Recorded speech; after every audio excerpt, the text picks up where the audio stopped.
Handmade নহয়, original পিস্তল। আৰু grenade কেইটা অৰিজিনেল গ্ৰেনেড, মানে ঘৰত বনাই লোৱা গ্ৰেনেড নহয়। কোনোবা পলিটিচিয়ানৰ ঘৰতো মাৰাৰ কথা হ'ব পাৰে, কোনোবা বাতৰি কাকতৰ ঘৰতো মাৰাৰ কথা হ'ব পাৰে, কোনোবা টিভি ষ্টেচনতো হ'ব পাৰে। কেনেকে জানিব? কাৰণ আজিকালিতো চবেই টাৰ্গেট, কোনো কাকো মানুহেতো এৰি নিদিয়ে, চবেই টাৰ্গেটত থাকে। বোকাখাতত গ্ৰেনেড বিস্ফোৰণৰ ঘটনা আছিলে। এই ঘটনাৰ লগত জড়িত গোটেই কেইজন ব্যক্তিক আৰক্ষীয়ে গ্ৰেপ্তাৰ কৰিছে। যিটো পৰিকল্পনা আছিলে গোলাঘাট, গুৱাহাটী, তেজপুৰ আৰু লখিমপুৰত এখেতসকলে গ্ৰেনেড ব্লাষ্ট কৰিব খুজিছিলে। গোলাঘাটটোত সফল হ'ল, বাকী 3টা জেগাত সফল নহ'ল।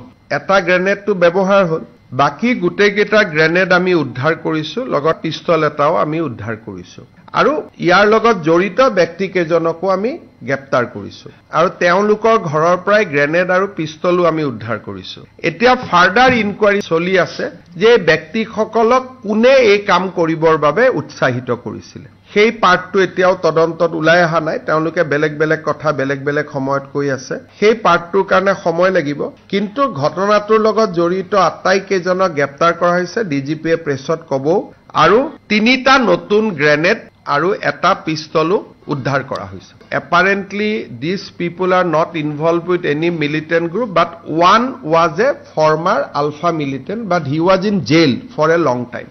And these people are little criminal in nature. They are involved in cattle trade, etc. And one person was arrested for drugs also earlier. So, gotike একেবাৰে কোনোবা মিলিটেন্ট অৰ্গানাইজেশ্যন বুলি ক'ব নোৱাৰি, গোয়িং বাই দেয়াৰ এণ্টিচিডেণ্টছ।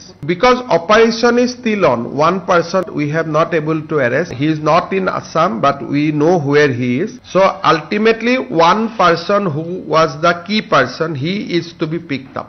আৰক্ষীয়ে এটাই statement দিছিল যে আলফাও হ'ব পাৰে, গড় চিকাৰীৰ লগত হোৱা ব্যক্তিও হ'ব পাৰে। এতিয়া আমি নতুন আৰু এটা এংগল আনিছো যে কোনোবা ক্ৰিমিনেল মাইণ্ডৰ বাকী গেঙো হ'ব পাৰে। গতিকে কোন পিছত আছে এতিয়া আমি সিমানখিনিলৈকে ইনকুৱাৰী চেছ কৰিব পৰা নাই। কিন্তু মেজৰ কথাটো হ'ল যে বাকী গ্ৰেনেড কেইটাৰ পিষ্টলটো আমি ৰিকভাৰী কৰি ললো। গতিকে যিটো কুটাঘাটাৰ সম্ভাৱনা আছিল সেইটো এতিয়া কমি গ'ল। হ্যান্ডমেড নহয়, অৰিজিনেল পিস্তল। আৰু গ্ৰেনেড কেইটা অৰিজিনেল গ্ৰেনেড, মানে ঘৰত বনাই লোৱা গ্ৰেনেড নহয়। কোনোবা পলিটিচিয়ানৰ ঘৰতো মাৰাৰ কথা হ'ব পাৰে, কোনোবা বাতৰি কাকতৰ ঘৰতো মাৰাৰ কথা হ'ব পাৰে, কোনোবা টিভি ষ্টেচনতো হ'ব পাৰে। কেনেকে জানিব? কাৰণ আজিকালিতো চবেই টাৰ্গেট, কোনো কাকো মানুহেতো এৰি নিদিয়ে, চবেই টাৰ্গেটত থাকে। চোৰাংচোৱাৰ আগতীয়া ইনফৰমেশ্যন আছিল নাই মই ক'ব নোৱাৰো, কিন্তু থাকিলেওতো ব্লাষ্ট হ'লেই। যদি কিবা আছিল যদিও আৰু সেইটোতো ব্যৱহাৰত হোৱা নাই। গতিকে এতিয়া তেওঁলোকে হয়তো ক'ব পাৰে আমাৰ আছিলে নাই, কিন্তু সন্তুষ্টিৰ কথা এইটোৱে যে লগে লগে ধৰিলে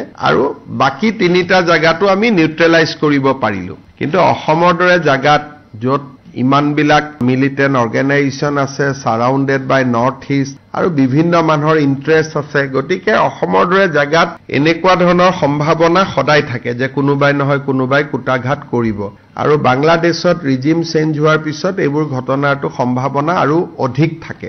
এটা বা দুটা ঘটনাৰ লগত আফছাৰ কোনো সম্পৰ্ক নাই। আফছা উঠোৱা আৰু নুঠোৱাৰ ঘটনাটো লাগিব যেন একেবাৰে প্ৰলং ইনচাৰ্জেঞ্চি। গতিকে এনেকুৱা এটা দুটা ঘটনাৰ লগত আফছাৰ প্ৰত্যক্ষ কোনো সম্পৰ্ক নাথাকে। আৰু এতিয়া আমি আফছা যিহেতু উঠাই দিছো, এটা ঘূৰাই অনাৰ কথাও নাই, হৈ গ'ল। আৰু অসমীয়াতে ক'লো, আৰু মই হিন্দীত কৈনো কিয় অসমৰ বেয়া কথাবিলাক প্ৰচাৰ কৰি দিওঁ।